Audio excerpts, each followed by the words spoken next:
Каго і за што крытыкуе Лукашенка, дзе выступае яго малодшы сын Мікалай, а таксама чым скончылася гісторыя мужчыны, які ўзяў бензапілу і пайшоў супраць сілавікоў. Вітаем, сябры! Гэта наша Ніва і зараз мы ўсё вам раскажам.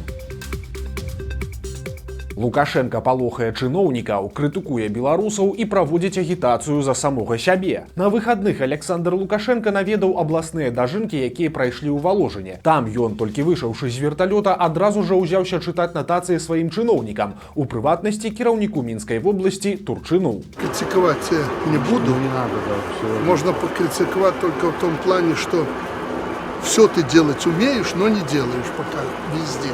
Таксама Лукашенка вырашыў пажартаваць пра наступнага прэзідэнта, указаўшы на кіраўніка ўсебеларускага народнага сходу Косінца. Чыноўнік жарт не ацаніў і на ўсякі выпадак пачаў нервавацца. Надо заставлять людей работать так, как надо. А мне за что? Вот, может, президентом будет, поэтому ты его не оставишь. Ты его не оставишь губернатором, если будет. Вы будете президентом. Не, подожди. Вот, видишь? Видишь? Он уже... У выніку Лукашенка прыйшоў да наступнай высновы. Беларусы, канешне, малайцы, але ж на яго думку, у народа ёсць праблемы з дысцыплінай. Таму ў наступным годзе трэба яшчэ трошкі падзакруціць гаечкі, прынамсі аграрыям. Люди наши умеют. Все умеют. Все как надо. Не хуже, чем там на этом Западе, где все частное. Но не всегда делаем, не везде. Поэтому я это клоню к тому, что в будущем году жим будет очень жестокий. И по вымочкам. Мы рассказали все, как делать. И по зимнему ячменю, и как вовремя посеять. Посеял же? Пасля ў сваім публічным выступе Лукашенка заявіў, што правёў кулуарныя перамовы з прадстаўнікамі Захаду. Вчера у меня был такой непубличный день, но очень тяжелый. Очень сложные, тяжелые, но интересные переговоры с представителями западных государств. И я, разговаривая с ними, понял, насколько внимательно они наблюдают за нами. Што было на тых перамовах, пакуль не паведамляецца, але падобна, што гаворка ідзе пра візіт у Мінск прадстаўніка дзярждэпартамента ЗША, пра які паведамлялася раней. У такім выпадку на гэтай сустрэчы хутчэй за ўсё абмяркоўвалася пытанне палітвязняў. Праўда, сам Лукашенка публічна выкруціў усё вось такім чынам. И когда нет средств массовой информации, они говорят честно и откровенно. Вы знаете, богатейшие страны были представлены, они нам завидуют. Завидуют за то, что мы умеем работать, жить. Акрамя таго, Лукашенка загаварыў і пра выбары, прычым загаварыў упэўнена і нават жорстка. Паслухайце самі. Хочу все-таки ответить на один волнующий вопрос, может быть, даже кого-то из наших людей, но больше всего об этом говорят наши беглые. Лукашенко поехал на дожинки, начал предвыборную кампанию. Запомните, больше всего, чего бы я не хотел, чтобы эта кампания начиналась. Да, мы, как это обычно, по-белорусски, чисто, аккуратно, на глазах всего мирового сообщества изберем своего президента. Вы изберете того, кто этого заслуживает с вашей точки зрения. Поэтому никакой предвыборной кампании. Но если я не считаю, что предвыборная кампания, имею на это право. У выступе Лукашэнкі прагучала яшчэ дзве цікавыя рэчы. Першае – гэта яго абяцанне праехаць сёлета з гастролямі па многіх гарадах і мястэчках Беларусі. То бок, Лукашенка хоць і адмаўляе гэта публічна, але ж па факце ўсё ж пачынае сваю прэзідэнцкую кампанію. 2020 год стаў для Лукашэнкі вельмі непрыемным сюрпрызам, таму цяпер ён зрабіў высновы з тых сваіх памылак і замест таго, каб сядзець у Мінску, вырашыў памяняць стратэгію і пайсці ў народ па максімуму. Другі момант таксама тычыцца 2020 года, як галоўнай і вельмі балючай раны Лукашэнкі. Проста паслухайце гэты кавалак. В жизни всякое бывает. Может, мне как президенту и не придется, не будет возможности приехать к вам. Вам, сельчанам, с которыми я всегда был на одной волне, как в народе говорят. К вам, людям, которые никогда не предавали меня. Апошні момант таксама звязаны з выбарамі. Лукашенко добра разумее, хто ягоны цяперашні электарат. Ён разумее, што моладзь і прасунутае насельніцтва вялікіх гарадоў галасаваць за яго не будзе, таму ён і ладзіць свае гастролі па вёсках і рэгіёнах. Разлічваць ён можа толькі на падтрымку пенсіянераў і калгаснікаў, і сам добра гэта разумее. Ацаніце наступны маналог і скажыце, што гэта, калі не перадвыбарчая агітацыя. Вы должны знать, что в будущем мы будем делать все для того, чтобы крестьянам было лучше. Я знаю и про дороги, я знаю про жилье и прочее. Целые программы сегодня уже опробированы на практике для того, чтобы решить эти вопросы для наших крестьян, для наших ветеранов, пенсионеров. Мы сделаем так, выработаем такие системы, чтобы не был никто обделенным, чтобы старики себя не чувствовали чужими в том государстве, которое они создали собственными руками. Вот и вся конспирология. Я приехал к вам, к другим, в регионы, чтобы низко покланяться вам за тот труд, за тот подвиг, за патриотизм и преданность, которые вы выдали на гора за эти десятилетия. Спасибо вам огромное.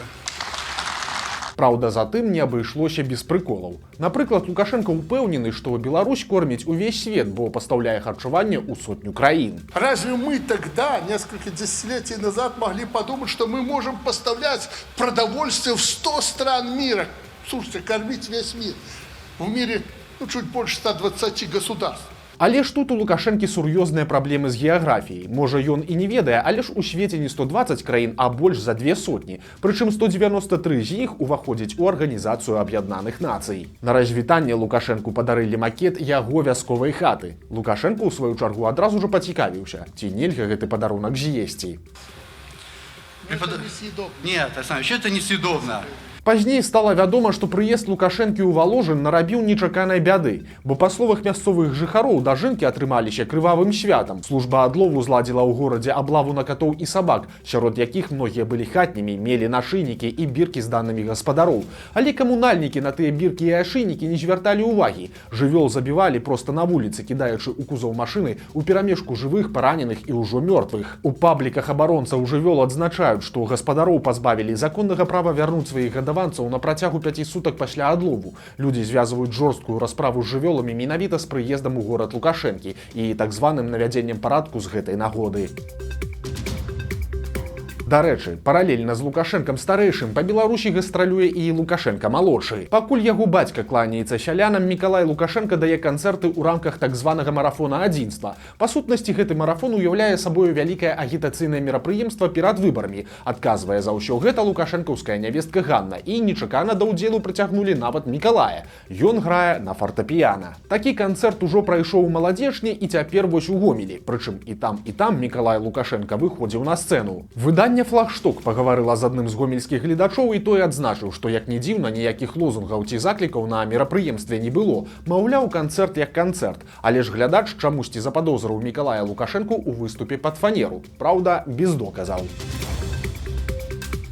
З бензапілой супраць міліцыі. Драма разгарнулася ў Івацэвіцкім раёне Брэсцкай вобласці. Там пенсіянерка выклікала міліцыю на пляменніка. 31-гадовы мужчына напіўся і пачаў збіваць сваю маці, але, убачыўшы сілавікоў, п'яны мужчына вырашыў разабрацца і з імі. Ён завёў бензапілу і накіраваўся ў бок міліцыянтаў. На ўсе патрабаванні спыніцца мужчына проста не рэагаваў. У выніку адзін з сілавікоў зрабіў некалькі папераджальных стрэлаў у паветра, а затым, калі не дапамагло, стрэліў агрэсару прыцэльна ў нагу. У выніку нападніка шпіталізавалі, але пасля бальнічнай палаты яго чакае камера СІЗА, а затым і калонія. На мужчыну завялі крыміналку за гвалт у дачыненні сілавікоў. Пакаранне за такое да 7 гадоў пазбаўлення волі.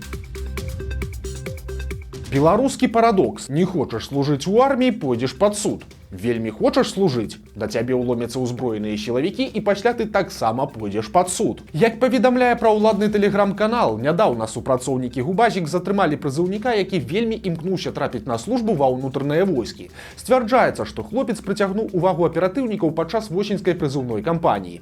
Юнак асабліва імкнуўся трапіць у вайсковую часць гомельскіх унутраных войскаў, і, адпаведна, яго чакалі праверкі. Падчас гэтых праверак высветлілася, што прызыўнік удзельнічаў у экстрэмісцкіх чатах і і абмеркаваннях. Цяпер тэлеграм-канал унутраных войскаў назваў хлопца дыверсантам і кратом, які нібыта збіраўся ўкраніцца ў міліцэйскую структуру і быў гатовы фатаграфаваць вайсковую тэхніку і перадаваць аператыўныя звесткі аб службова-баявой дзейнасці войскаў. Каму збіраўся перадаваць усё гэта хлопец, ніхто не кажа. Доказаў гэтаму таксама ніякіх не прыводзіцца, але ж у выніку юнака затрымалі і цяпер пагражаюць яму крымінальнай справай. Але зноў жа, па якім артыкуле і за што канкрэтна хочуць пакараць таго няшчаснага прызыўніка, сілавікі пакуль не агучваюць. Зноў страшныя госці і зноў выбухі ў Гомельскай вобласці. Па інфармацыі маніторынгавай групы «Беларускі гаюн» уначы з 19 на 20 кастрычніка ў Беларусь зноў залятала некалькі расійскіх дронаў-шахедаў. Вайскоўцы адразу паднялі самалёт-знішчальнік, які вылецеў з аэрадрома ў Баранавічах і патруляваў паветраную прастору Гомельшчыны. Затым, каля першай гадзіны ночы, адзін шахедаў заляцеў з Жытомірскай вобласці ўкраіны і пачаў рух у напрамку Лельчыц. Праз пару хвілін ён змяніў курс і раптам накіраваўся ў бок Мазыра. Арыентыровачна, каля паловы на другую, дрон быў збіты сіламі супрацьпаветранай абароны Беларусі над Ельскім раёнам Гомельскай вобласці. Выбух быў чутны адразу ў некалькіх навакольных населеных пунктах. Але ж, як і абяцаў Лукашенко, маўчанне пра залёты беспілотнікаў у Беларусь працягваецца. Гэтыя начныя выбухі таксама ніяк ніхто не каментаваў, ані чыноўнікі, ані сілавікі.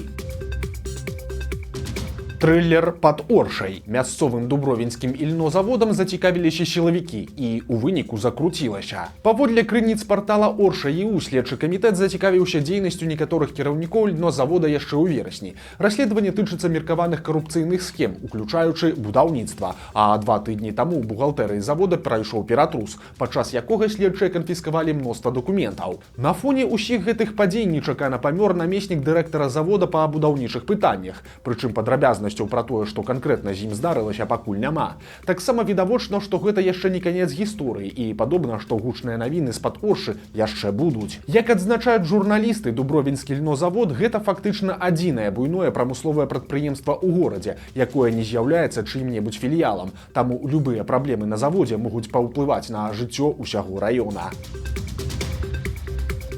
Што будзе, калі паказваць міліцыянтам сваю аголеную пятую кропку? Пра гэта вырашыў даведацца жыхар Мінска. Разам з сябрамі ён выпіў і пайшоў гуляць па горадзе. Калі кампанія праходзіла міма будынка ДАІ, хлопец спусціў штаны і агаліў ягадзіцы. Прадэфіляваўшы так пару метраў, юнак павярнуўся да будынка спінай, нагнуўся і прайшоў так яшчэ некалькі метраў, дэманструючы сваю заднюю частку цела 2 выпадковым даішнікам. Затым прыяцелі перайшлі дарогу, але хлопец не супакоіўся і ў трэці раз паказаў сваю голую дупу сілавікам. Скончылася, праўда, не весела. Юнака затрымалі і завялі на яго крыміналку за злоснае хуліганства. У паказаннях ён тлумачыў, што хацеў такім чынам пасмяшыць сяброў. У выніку гэты весялун атрымаў 1,5 года хіміі з накіраваннем у папраўчую установу.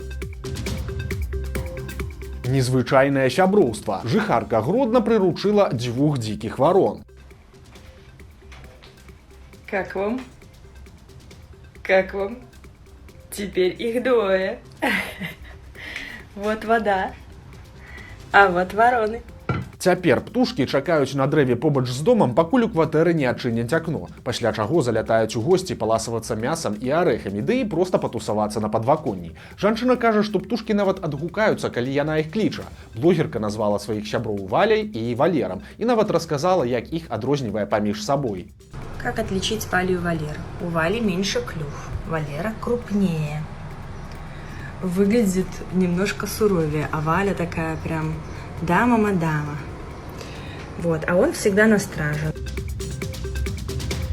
Гродзенскую даносчыцу чакаюць разборкі з міліцыяй. Апошнім часам сумнавядомая Вольга Бондарова актыўна ганяць беларускага блогера Дмітрыя Сіўчыка, які выступае пад псеўданімам Дзім Дзімыч і вельмі папулярны сярод школьнікаў. Бондарова рэгулярна вінаваціць хлопца ў прапагандзе ЛГБТ, ды і проста публічна яго абражае. Спробы прыструніць даносчыцу ўжо былі. Музычная кампанія, якая прадзюсірае блогера, ужо падавала супраць Бондаравай грамадзянскі пазоў аб абароне дзелавой рэпутацыі, але ж тады суд адмовіў у разглядзе. Цяпер Дзім Дзімыч вырашыў дзейнічаць больш проста і больш жорстка. Хлопец проста напісаў на Бондараву заяву ў міліцыю і абвінаваціў яе ў паклёпе. Чым скончацца разборкі, невядома, але ж сама Бондарова ўжо пракаментавала гэта чарговымі абразамі ў бок блогера. Вось такія навіны панядзелка. Падпісывайцеся на канал, стаўце лайкі альбо дызлайкі і выказвайце заўвагі ў каментарах. І, канешне, чытайце нашу Ніву, глядзіце нашу Ніву і любіце Беларусь. Да сустрэчы заўтра.